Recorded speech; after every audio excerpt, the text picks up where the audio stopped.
Muchas gracias, hermanos, por su atención. Vamos a comenzar con la clase el día de hoy. Esta clase, les confieso, es mi favorita. Mi clase favorita de hoy es la de hoy, precisamente. Y estamos en grabación, ¿verdad? Para que tengan eso presente, los que están hablando van a ser escuchados en YouTube. Se van a escuchar sus voces y si quieren les pongo crédito, ¿verdad? Les pongo el nombre ahí. Les pongo entre paréntesis, tal persona ahí fuera. Bien, vamos con la clase como tal. Voy a ver que el micrófono esté bien, esté activo. Si no, pues, sí, ahí está. Y bien, lo que vimos la semana anterior, lo último que vimos, ¿verdad? Es que no se arrepintieron, ¿verdad? Con las trompetas de Dios, el ser humano nunca se arrepintió. Siguieron y siguieron cayendo en sus idolatrías, en sus hechicerías, en sus fornicaciones. Todo lo que aparece en el capítulo 9 es, en resumen, que muy a pesar de que Dios le dio jalones de orejas a aquellas personas que se parecían a Faraón, y les cayeron las plagas similares a las que les cayó a Faraón, o les cayeron a Faraón, estas plagas, así le pasó a Faraón también, estas plagas no lograron que alguien respondiera adecuadamente al mensaje de Dios. No se arrepintieron de sus malas obras. Eso fue el último versículo que leímos, ¿cierto? Ahí estamos, ¿verdad? Todos estamos en sintonía, estamos en la misma página, en el mismo canal. Y luego vamos al capítulo 10 y capítulo 11, que como les digo es mi capítulo favorito o mi sección favorita de todo el libro. Es el centro, estamos en el puro centro de la tormenta, en el ojo, donde todo esto viene a demostrarnos cuál es nuestro lugar en lo que es la vida, ¿verdad? De la historia de la humanidad. Entonces, este es su lugar, este es mi lugar, es la clase que más me gusta de todas. Las demás pues vienen también con muchos temas interesantes. Ya casi le paso, hermano. La clase de hoy es el tema, el Evangelio predicado, capítulos 10 y 11. Y este capítulo, o estos dos capítulos, nos enseñan cuál es su lugar y cuál es mi lugar. Lo que estábamos viendo era lo último de la semana anterior, que no se arrepintieron de sus malas obras. Entonces vamos a leer el capítulo 10, después vamos a leer el capítulo 11 por partes, y después vamos a entender de qué se trata. Hoy la clase, pues debido a que van a haber muchos versículos, voy a contar con su ayuda. Ustedes me van a ayudar a ir leyendo. Vamos a pedirles que nos colaboren. Levanta la mano quien tenga el versículo que sigue, y así agilizamos para no tener que ir de un lado al otro. Si yo les pido que lean un texto, ¿ok? Y así pues agilizamos la materia. Bien, dice el capítulo 10. Observe la imagen, métanse en esta película, ¿verdad? Yo siempre les digo, esto es como meterse en la película. Y dice así: vi descender del cielo a otro ángel fuerte, envuelto en una nube, y con el arco iris sobre su cabeza, y su rostro era como el sol, y sus pies como columnas de fuego. Y tenía en su mano un librito abierto, y puso su pie derecho sobre el mar, y el izquierdo sobre la tierra. Es que yo titubeé porque el agua estaba muy fría. Puso su pie derecho sobre el mar, y el izquierdo sobre la tierra. Y clamó a gran voz como ruge un león. Y cuando hubo clamado, 7 truenos emitieron sus voces, y cuando los 7 truenos hubieron emitido sus voces, yo iba a escribir, pero oí una voz del cielo que me dijo: sella las cosas que los 7 truenos han dicho, y no las escribas. Es extraño escuchar a Dios diciendo eso, ¿verdad? No las escribas. Vamos a ver qué pasa ahí. Y el ángel que vi en pie sobre el mar y sobre la tierra levantó en su mano al cielo, y juró por el que vive por los siglos de los siglos, que creó el cielo y las cosas que están en él, y la tierra y las cosas que están en ella, y el mar y las cosas que están en él, que el tiempo no sería más, sino que en los días de la voz del séptimo ángel, cuando él comience a tocar la trompeta, el misterio de Dios se consumará, como él lo anunció a sus siervos los profetas.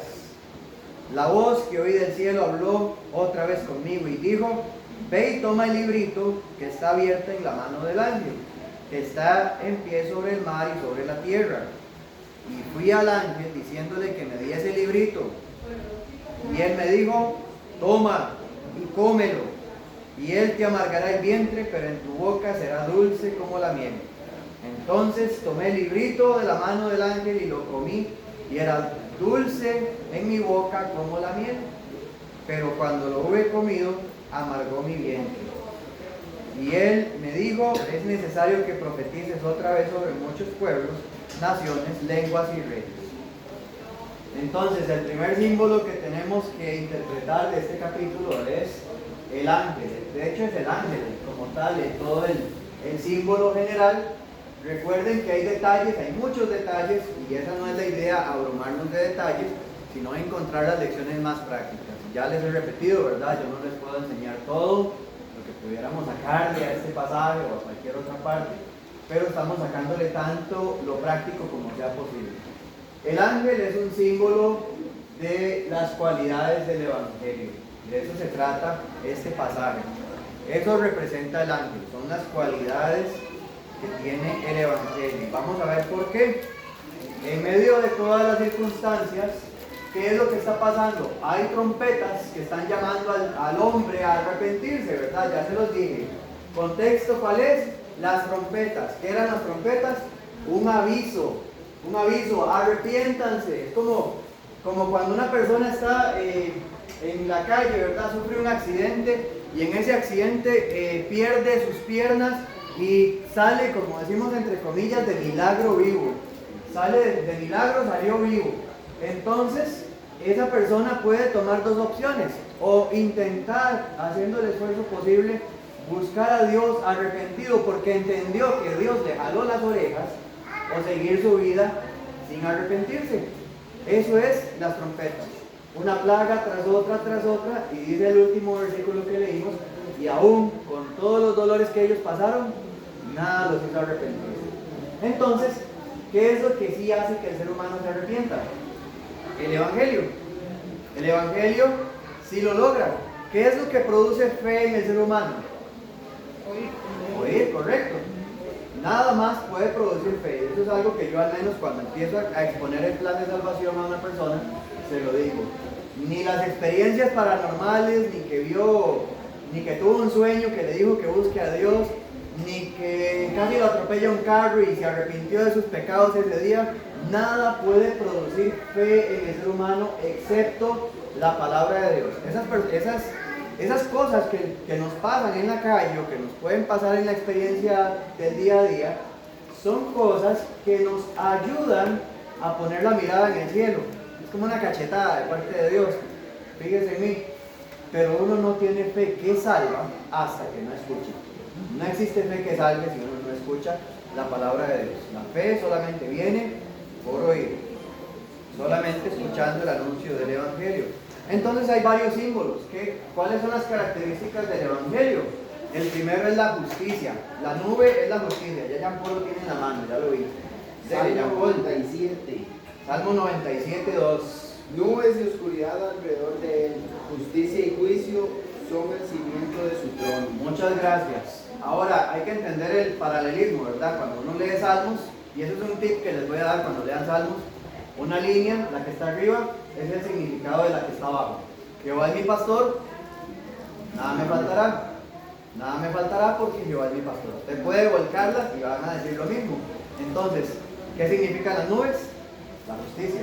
Nubes, justicia. Y hay otros pasajes, ¿verdad? Yo tengo aquí una cadena enorme de pasajes donde representan las nubes como la justicia de Dios en el Antiguo Testamento. Por ejemplo, Isaías 19:1, que no está en la pantalla, dice que Dios vino en una nube sobre Egipto y le trajo todas las plagas otra vez, en una segunda ocasión.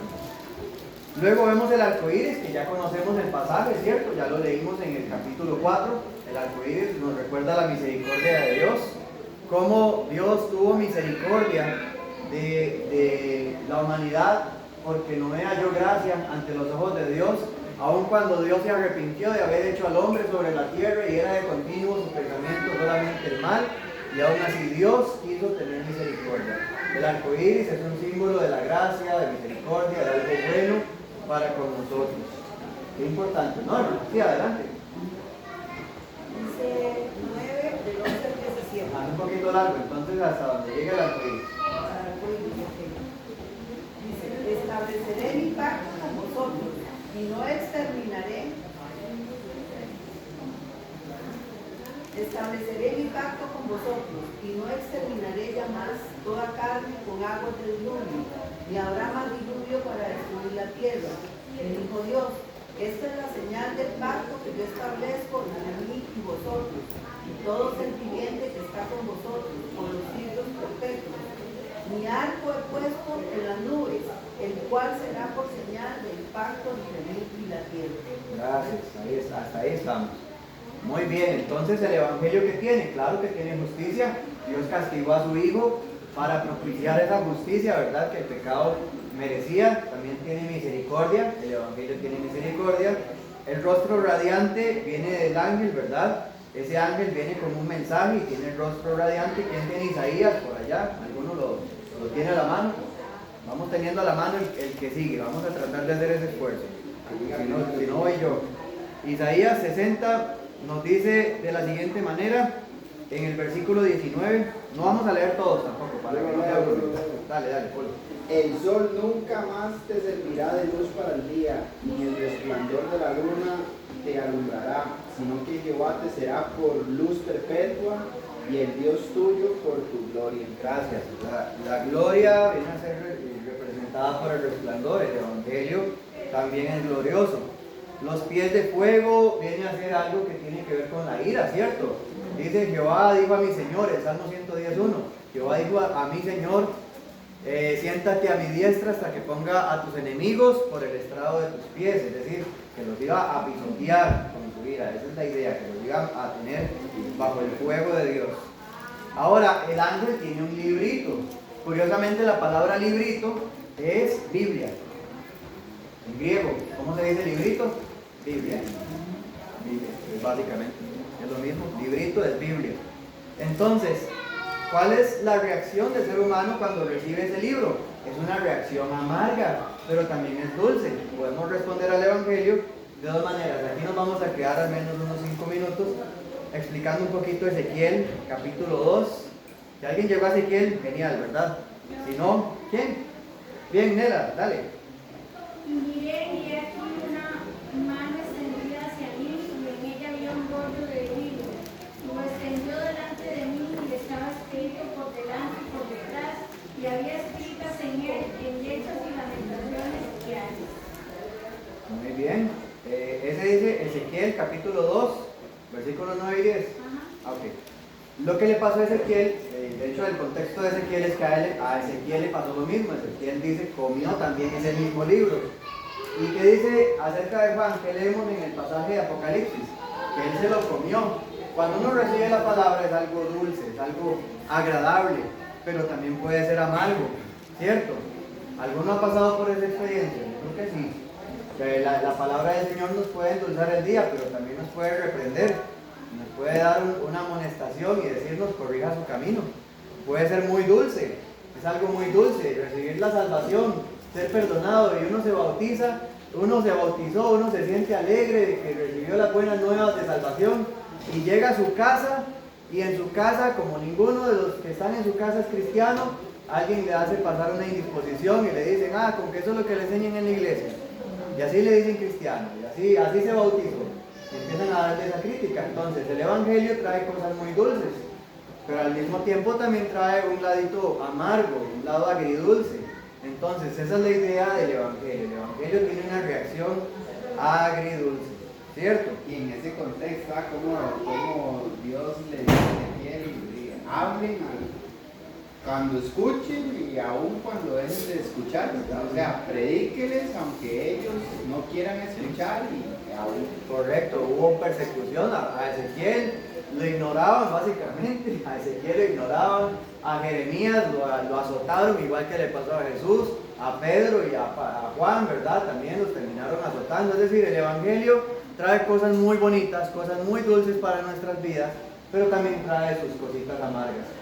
Y eso no significa que Dios sea malo, simplemente es la naturaleza con la que viene el mensaje de Dios. Cualquiera que reciba el mensaje de Dios va a tener que pasar por persecución, o pasar por discriminación, o pasar por algo que es en alguna medida amargo. Nosotros cuando estamos en Dios tenemos un poquito de amargura en la vida, o mucha, no sabemos cuánta en cada vida, pero hay cosas dulces y hay cosas amargas. Por ejemplo, cuando uno está en Cristo y trata de hacer la voluntad de Dios, puede recibir oposición de la familia, de los amigos en el trabajo, pero hágase usted mundano, hágase usted igual que ellos, y nadie se va a poner en contra, nadie le va a criticar, nadie le va a decir nada por la vida que usted lleva. Entonces, amargura, lleva un poquito de amargura el Evangelio. Luego viene el rugido del león. La idea del rugido del león es la autoridad, lo mismo que los 7 truenos. No vamos a leer los 7 truenos para no hacer largo el texto porque es todo el salmo, pero adelante, Jean Paul, usted tiene otra vez el texto. Jeremías 25:30. Sigue, Mayes, pues. Tú, Jeremías, sí. pues, profetizarás contra ellos todas estas palabras y les dirás: Jehová rugirá desde lo alto, y desde su morada santa dará su voz. Rugirá fuertemente contra su morada. Canción de lagareros cantará contra todos los moradores de la tierra. Muy bien, gracias. La voz del león, el rugido del león, representa la autoridad. El Evangelio se presenta con autoridad. Si usted llega a predicar el Evangelio y titubea, bueno, si quiere se bautiza, pero si quiere piénselo. Eso no es autoritario. ¿Cómo hablaban los profetas? ¿Cómo hablaba Juan el Bautista? Arrepiéntanse, generación de víboras. Y aquí viene la ira venidera y el hacha está puesta a la raíz, y cualquiera que no da buen fruto será cortado y echado al fuego. Así hablaba Juan el Bautista. ¿Cómo hablaba Jeremías? Así dijo Jehová: mejorad vuestros caminos y no digáis dentro de vosotros mismos, templo de Jehová es este, porque no, así no suceden las cosas. Decía, bueno, Jeremías lo decía con sus palabras, ¿verdad? Pero así hablaban los profetas, hablaban con autoridad, se presentaban con autoridad. Pero si a uno le dicen, no, es que no me gusta lo del bautismo, ok, voy a seguir dándole meditacioncitas de la palabra de Dios, a ver qué día se arrepiente. Voy a seguir dándole la oveja perdida y el hijo pródigo, a ver si eso le toca el corazón. No. Hablemos con autoridad. Cuando predicamos el Evangelio, exponemos con autoridad. Hablamos, exponemos, si esa persona lo quiere, genial, es salva. Si no lo quiere, está ahí respetando la voluntad de Dios, no quiere hacer la voluntad de Dios, no le echemos perlas a los cerdos. Continuamos ese camino en el cual van a haber muchas más almas que sí van a querer escuchar el Evangelio. Qué importante, hermanos, es hablar con autoridad, porque cuando uno no habla con autoridad, si quiere se arrepiente, o si quiere deja de fumar progresivamente, ahí va quitándole el cigarro ahí un día y luego el otro, y luego el otro.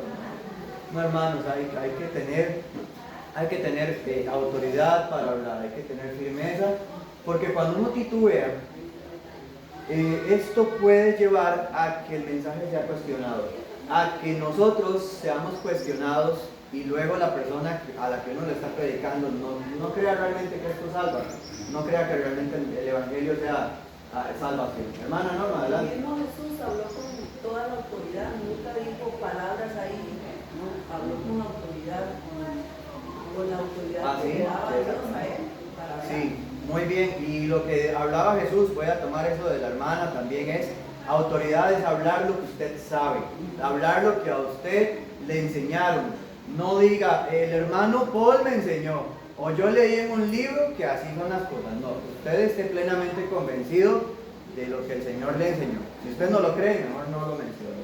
Es mejor evitar decir algo y luego uno dice, es que bueno, en mi iglesia, eso dice, en mi iglesia me enseñaron que no se usan los instrumentos musicales, y ya empieza uno a cuestionar por qué no es la Biblia, sino la iglesia la que le está diciendo eso. Es como cuestionable. Andrés está levantando la mano. Sí. Adelante. No, voy a hacer nada más quería hacer lo que el hermano Daniel llama un winklerismo. El hermano Dan Winkler a veces toma las palabras del idioma y las expresa para dar a entender algo en el texto. Y es precisamente lo que usted está diciendo con respecto al tamaño de la voz, ¿verdad? El idioma griego koiné aquí utiliza no solamente la idea de clamar, que ya eso es algo fuerte, sino que luego lo traduce como poné megalé. Poné como un megáfono, Sí, y mega como mega super, ¿verdad? Mega es lo más grande, enorme. Entonces, aquí es poné megalé, pero también está megáfono, que lo pone en el otro orden, megáfono, sonido, Entonces es un sonido enorme, lo más grande Sí, posible. tanto como sea posible. Muy bien. Entonces, esto que venía acá, esta voz con la gran voz que venía clamando era algo potente, potente. Y aún una pequeña enseñanza como la semillita de mostaza o la oveja perdida y todo esto, si se clama potentemente, va a ser una predicación poderosa como la que traía este ángel acá. Pero muchas veces nosotros somos los que inhibimos el mensaje por dos motivos: o por falta de preparación o por falta de darle la importancia al mensaje, como dice usted, de verlo como algo más pequeñito, pero que puede ser presentado de una manera mega, un Muy sonido bien. fuerte. Andrés le ha dado a un buen punto, ya le doy la palabra a Cristel, y es que todo lo que ustedes ven en esta imagen es grande. El ángel, si se han dado cuenta, es gigante. Él está como un pie en la tierra, otro pie está en el mar, tiene las nubes vistiéndolo, tiene el arco iris acá en su cabeza, es decir, él es gigante. Y aunque tiene un libro que parece pequeñito, él está también exponiendo eso a gran voz, dice, está hablándolo y clamándolo. Cris. Con respecto a eso que están hablando de que la palabra se debe exponer y se debe hablar, ayer leía un versículo aquí en 2 de Timoteo que Pablo, estando preso, predicaba la palabra, y él dice, aquí en el versículo 9 de 2 de Timoteo 2 dice, en el cual sufro penalidades hasta prisiones a modo de malhechor, mas la palabra de Dios no está presa. Y me quedaba analizando que sí, la palabra de Dios no está presa. Pablo ni siquiera estando en prisiones le impidió predicar la palabra de Dios, pero a veces uno es el que apresa la palabra cuando no la predica y se la guarda para sí mismo, la mantiene ahí encerrada en vez de esparcirla, de darla. Es uno el que la retiene.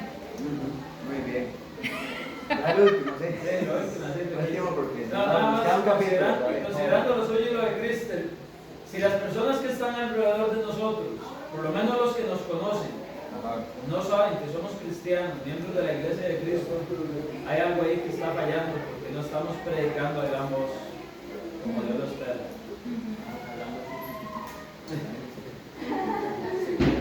Soy cristiano. Estoy predicando así, y uno predicar así, pues no funciona, ¿verdad? Es ir a pararse al parque, ¿verdad? No funciona.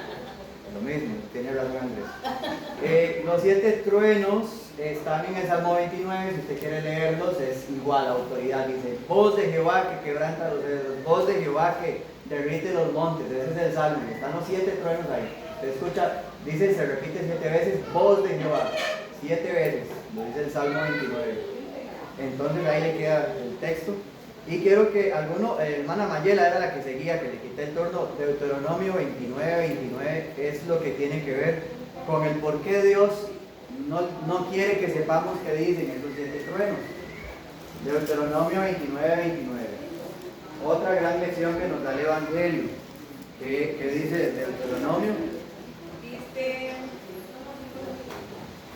Ya casi llegan. Ahí.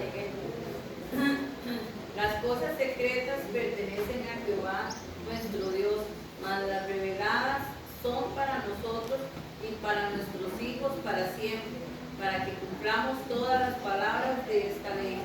Muy bien, el Evangelio, la palabra de Dios, está diseñada para enseñarnos cómo ser sabios, cómo acercarnos a Dios, y es el manual de instrucciones para el alma, básicamente. Es como cuando uno recibe un mueble, ¿verdad? Se compra un mueble y viene con una hoja que le ayuda a armarlo. Y esa es la idea de la Biblia. La Biblia es el manual de instrucciones con el que usted puede repararse y con el que usted puede localizar síntomas. Es el manual que tenemos. Pero algunas personas agarran la Biblia para alimentar curiosidad y quieren encontrar misterios. Hay un hermano, ¿verdad? Posiblemente no vaya a escuchar el mensaje porque él no es tan tecnológico. El hermano, siempre que estábamos en Purral, él decía, hermano, ¿y cómo se escribió el libro de Enoch? ¿Por qué el ángel por qué el diablo quería robarse el cuerpo de Moisés? Y ese tipo de preguntas que son de curiosidad, que no está mal tratar de entender el porqué, pero preguntarlas siempre para alimentar la curiosidad, hay gente que tiene esa costumbre. Ahora que, como digo, no es malo, necesitamos respuestas, necesitamos saber qué hubo ahí en esos contextos, pero a veces hay gente que quiere buscar la Biblia por pura curiosidad, buscar la Biblia para saber como qué misterios hay o cuáles son los nombres de otro montón de ángeles. Y es más, ese tema de los ángeles es el que más causa temitas ahí controversiales y temas de curiosidad. Se da en muchos otros temas, estamos hablando del caso de los ángeles, pero hay muchos otros temas en los que el ser humano que quiere saber dónde está el arca del pacto y todo ese montón de cosas de curiosidad. ¿Qué dice la Biblia? Hay cosas que son solamente conocimiento de Dios. Hay cosas que Dios es el único que sabe. Y nosotros, con que no preguntemos, estamos mejor que a veces tratando de inmiscuirnos en cosas que no son para nuestra salvación. Preocúpese por lo que es de su salvación. Y eso es muy importante. Sí, es bueno, si usted topa con la oportunidad de estudiar un tema de estos, está bien, no es pecado, pero no se enfoque en saciar curiosidad. Sea de los que buscan la salvación, porque hay muchas cosas que son secretas y que solamente Dios conoce, y que por más que le preguntemos, mejor hacemos como el hermano Giovanni Astorga. ¿Recuerdan lo que decía el hermano cuando nos daba clases? Pórtese bien y cuando vaya al cielo le pregunta a Dios. Hay cosas que simplemente no tienen respuesta en este mundo. Pórtese bien y cuando llega al cielo usted le pregunta personalmente a Dios. Hay cosas que no se puede. ¿De qué tamaño eran los clavos de Cristo? Pregúntele a Dios. No. ¿De qué tamaño era el barco de Pedro? Que cabía tanta gente. Pregúntele a Dios. No investigue cosas por curiosidad. Heidi, así brevemente. Me gusta mucho el himno de Allá comprenderé. Ah, sí, ese es el. Porque de verdad es el tomar lo que ocupo mientras estoy en esta tierra, lo demás, allá me daré cuenta. Sí, muy bien.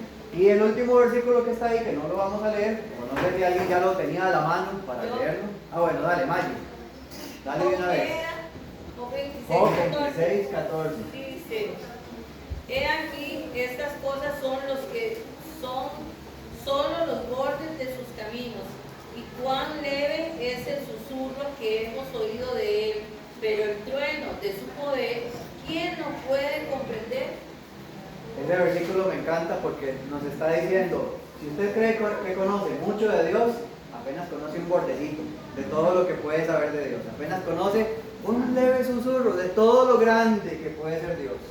Si usted creyó que conoce el universo y a través del universo entendió a Dios y conoce todos los misterios de la Biblia, aún así le falta demasiado todavía. Lo que conocemos de Dios es apenas una cosa muy remota, es un granito de arena de todo lo que podemos llegar a conocer allá, como dice el canto, ¿cierto? Ese canto es un chancletazo, ¿verdad? Para nosotros, para recordar que nosotros no sabemos nada del Señor, nada, y que apenas sabemos lo necesario para ser salvos, es lo único que sabemos. Dios no nos ha dado más que lo necesario para ser salvos.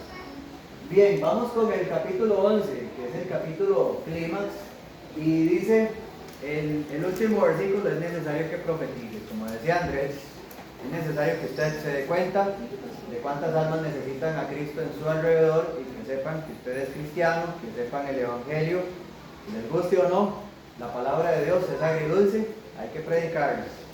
La palabra de Dios, el Evangelio, representado por ese ángel. Aquí se apagó, yo creo que hace rato ya estaba bien cargado. ¿Se apagó? ¿O usted no lo prendió? Sí, sí estaba encendido. Ahí volvió a encender, no sé si. Y si no la damos en otro momento, ahí a las 5 de la mañana, cuando Bajaza no moleste. Si no la hacemos, para que la tengan ahí en récord. Vamos con el capítulo 11, para no hacer más paréntesis. Dice versículos 1 al 3. Entonces me fue dada una caña, dice Juan, semejante a una vara de medir. Y se me dijo, levántate y mide el templo, y el altar y los que adoran en él. Pero el patio que está fuera del templo déjalo aparte, y no lo midas, porque ha sido entregado a los gentiles, y ellos hollarán la santa ciudad por 42 meses. Y daré a mis 2 testigos que profeticen por 1260 días. Vamos a ver brevemente, esto no es tan complicado, no es tan largo. La caña básicamente era la forma en la que medían, era una regla, así se le llamaba, la caña, era la regla de medir, la que usamos en la escuela, solo que era gigante y se usaba para medir edificios, se usaba para medir cualquier otra cosa grande. Y básicamente nos recuerda que es la palabra de Dios, la caña, es la medida, es la palabra de Dios. ¿Cómo fue medido el rey Belsasar allá en Daniel capítulo 5, 27, cuando un ángel escribió en la pared y le dijo que había sido pesado y fue hallado falto? Es decir, Dios puede pesar nuestras vidas, puede medirnos. ¿Qué tanta medida tenemos nosotros? Depende del crecimiento espiritual que tengamos. ¿Se imaginan ustedes querer tener, no sé, suponga que usted es agricultor y quiere tener yucas y que las yucas no crezcan de este tamaño? O que las papas sean como del tamaño de un maní. Usted no puede vender eso, ¿cierto? Necesita una medida. Dios quiere que usted llegue a una medida adecuada. Daniel 5 dice que al rey Belsasar lo pesaron y fue hallado falto. Eso dice Daniel. Efesios 4:13 dice que todos tenemos que llegar a la estatura de Cristo. Eso es lo que Dios espera de nosotros, llegar a la estatura de Cristo, estar a la medida del ejemplo de Cristo. Así que ese también lo dice. Y 2 Corintios 10, 12 y 13, alguno que lo pueda tener por ahí. Si no, el que llega primero, si no, yo lo leo. No hay problema, no hay prisa. 2 Corintios 10, 12 dice así: pues no nos atrevemos a contarnos ni a compararnos con algunos que se alaban a sí mismos. Pero ellos, midiéndose a sí mismos, por sí mismos, oiga el absurdo de esto, y comparándose consigo mismos, no son juiciosos. Pero nosotros no nos gloriaremos desmedidamente, sino conforme a la regla que Dios nos ha dado por medida, para llegar también hasta vosotros. ¿Cuál es la regla que Dios nos da? La palabra de Dios. ¿Y qué hacemos nosotros en algunas ocasiones? Compararnos con el que tenemos a la par. Y dice 2 Corintios, no nos medimos a nosotros mismos con las reglas que hacemos para nosotros mismos, ni nos andamos comparando con otros. Yo no puedo comparar mi fe con el crecimiento que tenga Norma, con el crecimiento que tenga Giselle, con el que tenga Carmen. Cada quien tiene su crecimiento por aparte, cada quien crece a una medida diferente, pero todos seguimos esa misma regla. ¿Cuál? La palabra de Dios. No se compare, hermano, no se ponga en comparaciones. Usted no es mejor ni peor que nadie, ni yo soy peor ni mejor que nadie. Todos tenemos un don diferente, todos tenemos habilidades diferentes y a todos el Señor nos está madurando de una forma diferente. Eso es como cuando uno compra aguacates, uno está hoy y otro está mañana. Así es simple. Usted le pregunta al aguacatero, él tiene toda la sabiduría que Dios le ha dado para reconocer eso. Uno no sabe eso, uno no lo identifica, solo el aguacatero igual que Dios. Entonces, de eso se trata. Y el único templo que se puede medir, ¿cuál es? ¿El de Jerusalén? No, el templo de la iglesia, ¿cierto? 1 Corintios 3:16 dice que usted y yo somos templo en el Señor, somos templo del Espíritu Santo. Así que, muy importante. Ahora, ese símbolo es muy particular, se lo dejo acá pues en pantalla. 42 meses es lo mismo que 3 meses y 3 años y medio, ¿verdad? Y es lo mismo que 1270 días. Y es la mitad de 7. Si 7 es el número de Dios y es el número de la eternidad, ¿qué quiere decir la mitad de 7? El tiempo que pasamos aquí en la tierra. Es exactamente eso. ¿Cuánto pasó Jesús aquí en este mundo? 3 años y medio. Por eso 3 años y medio, 42 meses, 1260 días, 3 años y medio fue lo que trabajó Jesús en esta tierra, aparte de los años de crecimiento, ¿verdad? El tiempo ese es el tiempo después de que nos bautizamos. El tiempo que vivamos en este mundo siempre va a parecer igual. Un tiempo imperfecto. Aunque no nos hemos bautizado. Sí, siempre va a parecer. El tiempo de mi nacimiento. Es el tiempo que no es eterno, básicamente. Es el tiempo que estamos en este mundo. Nada más, así como. Véalo de la manera más simple, no lo vea como antes o después de bautizarme o antes o después de trabajar. Es nada más el tiempo que vivamos en este mundo, necesitamos medirnos con la palabra de Dios. Y el tiempo que vivamos en este mundo, ¿qué hay que hacer? Versículo 3, profetizar, predicar. Los 2 testigos profetizan en todo el tiempo que están en este mundo, básicamente. Esa es la idea del texto. Ya vieron, desbloqueamos un montón de símbolos. Y ya sabemos de que el ángel no es que era un ángel nada más por estar ahí en la escena. El ángel era el evangelio representado en ese montón de características. Y ahora tenemos la palabra de Dios que hay que predicar, y esa es nuestra medida de fe para medir la iglesia, porque el juicio comienza por la casa de Dios. ¿Cuál era ese versículo? Jean Paul se lo sabe de memoria. Primera de Pedro 4:15. 4:15, gracias. Ese yo no me lo sé el número.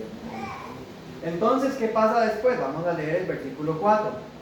¿Quiénes son los dos testigos? Para que le puedan responder a alguien que ande por ahí predicando cosas raras. Estos testigos son los dos olivos y dos candeleros que están en pie delante del Dios de la tierra. Usted respóndale eso a algo. ¿Quiénes son los dos testigos? Son los dos candeleros y dos olivos. No ocupa responder. Versículo 5. Si alguno quiere dañarlos, sale fuego de la boca de ellos y devora a sus enemigos. Y si alguno quiere hacerles daño, debe morir él de la misma manera. Estos tienen poder para cerrar el cielo, a fin de que no llueva en los días de su profecía. Y tienen poder sobre las aguas para convertirlas en sangre y para herir la tierra con toda plaga, cuantas veces quieran.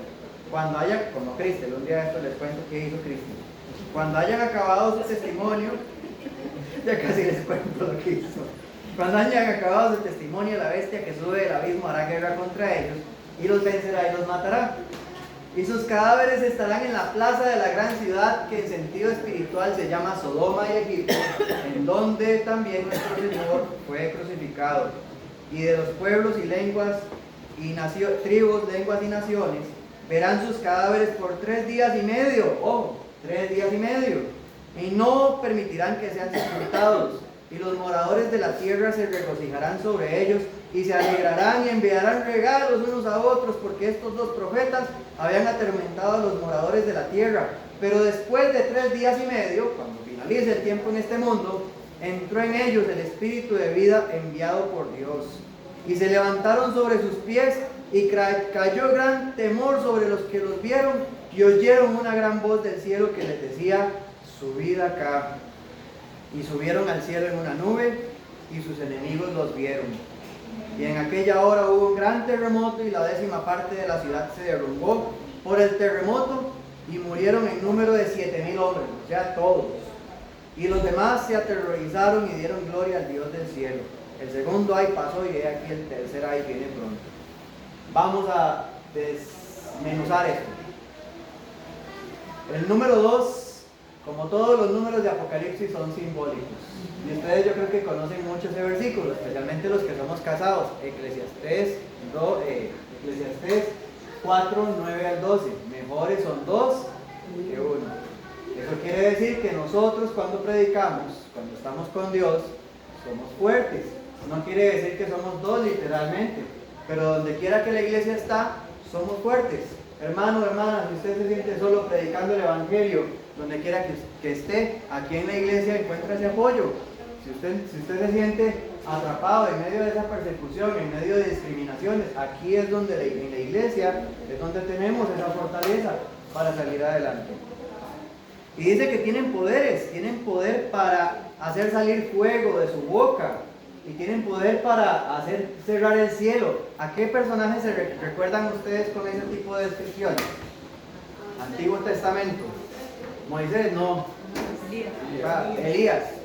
Elías es aquel que ya en Primera de Reyes, ahí están los pasajes. Primera de Reyes. No, aquí no están. Vamos a ver. ¿Quién estaba? Primera de Reyes, el último, 2 milagros son en Hechos 7, 5, no, espera, ya voy a buscar. Les doy las referencias, aquí no están en pantalla.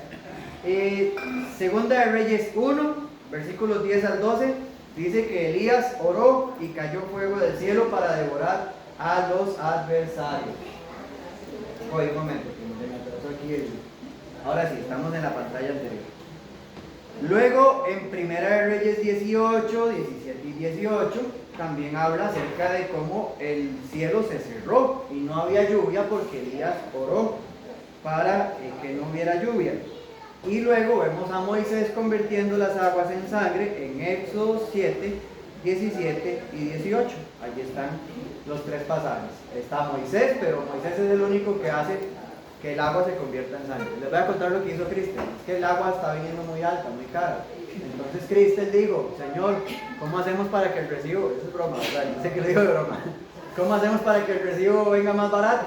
Dios hizo que vinieran recortes de agua toda la semana. Entonces, de 12 a 5 de la tarde no ha habido agua en todo el día en la casa. La oración eficaz del justo, ahí está Santiago 5:17. La oración eficaz del justo puede mucho.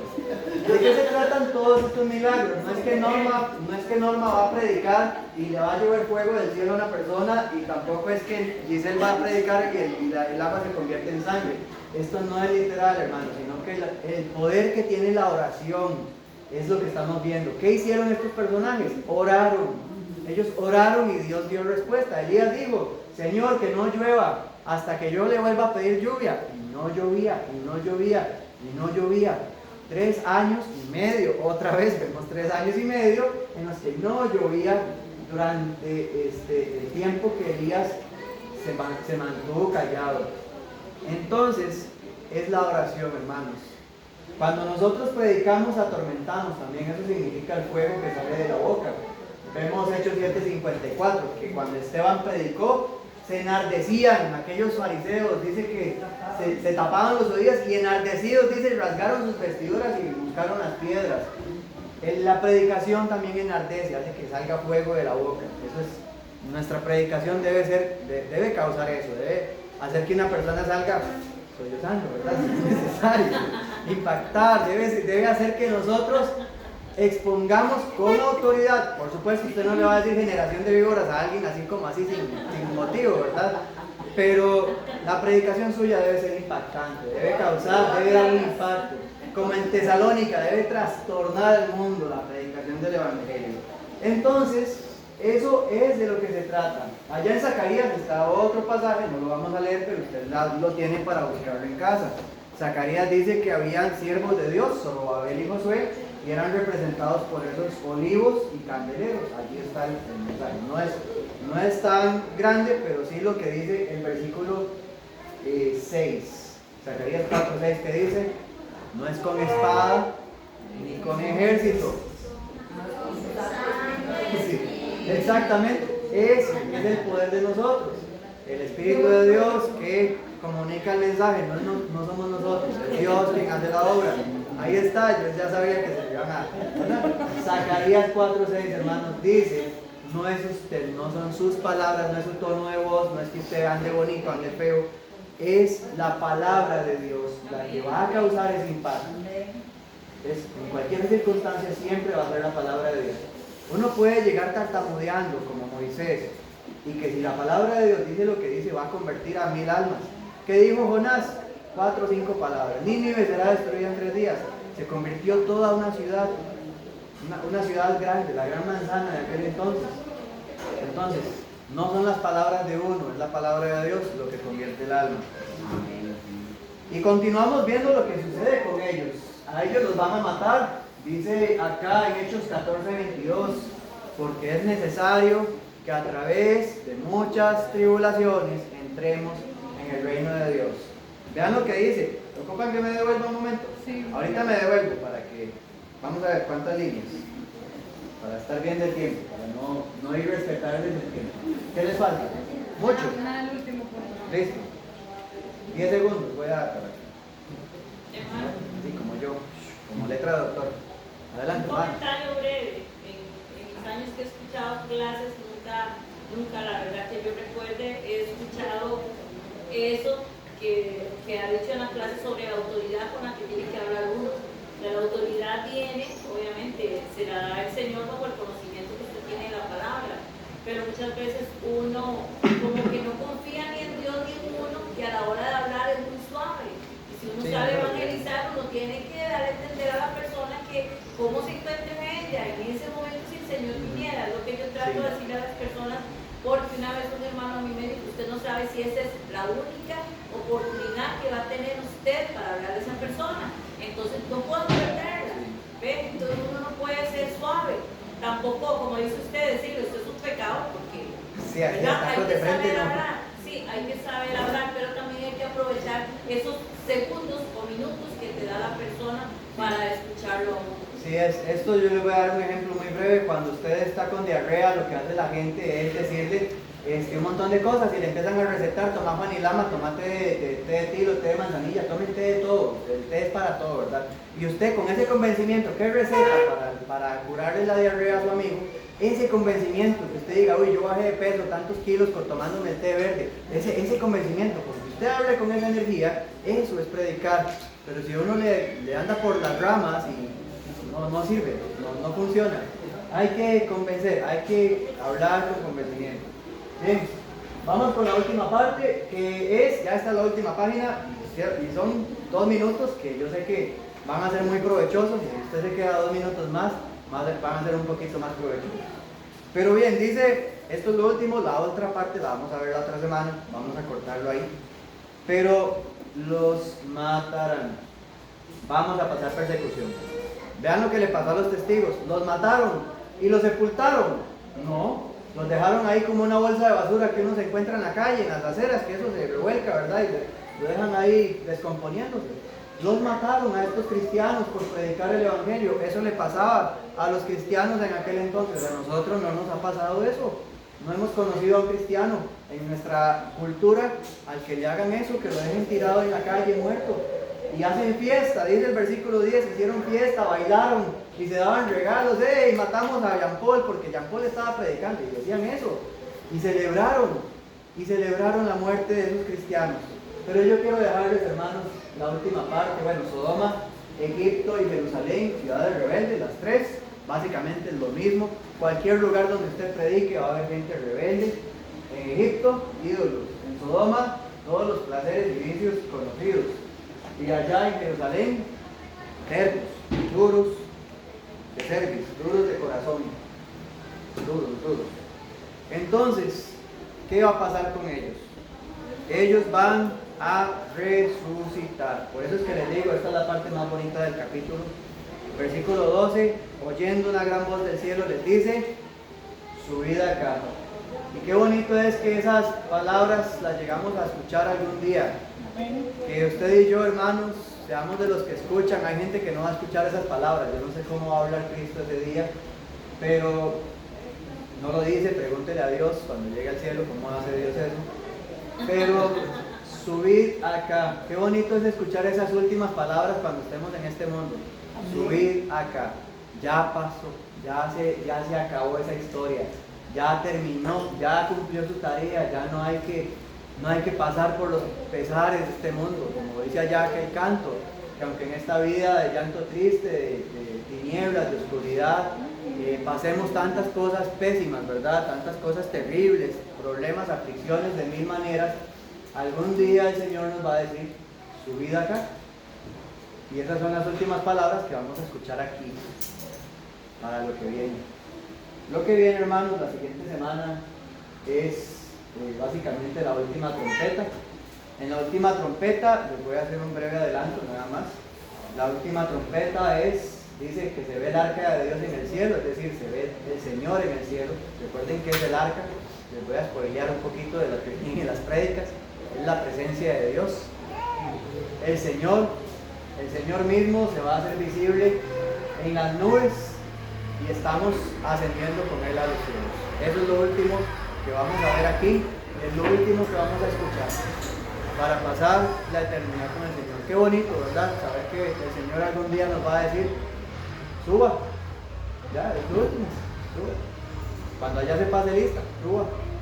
¿Cuántos cantos hay de eso, verdad? Que nos recuerden, suba. Venga ese versículo presente, hermano, cuando usted se sienta desalentado y cuando sienta que ya la presión del mundo lo tiene acá en donde ya no puede más, Dios le va a decir, suba, ya se acabó, fin de la angustia, fin del dolor, fin de todo lo que ya pasamos, ya no hay ese tormento, no hay aflicción. Bien, hermanos, muchas gracias por su atención, que Dios los bendiga. Terminamos con esta clase. Gracias, hermano. Con mucho gusto. Otra vez a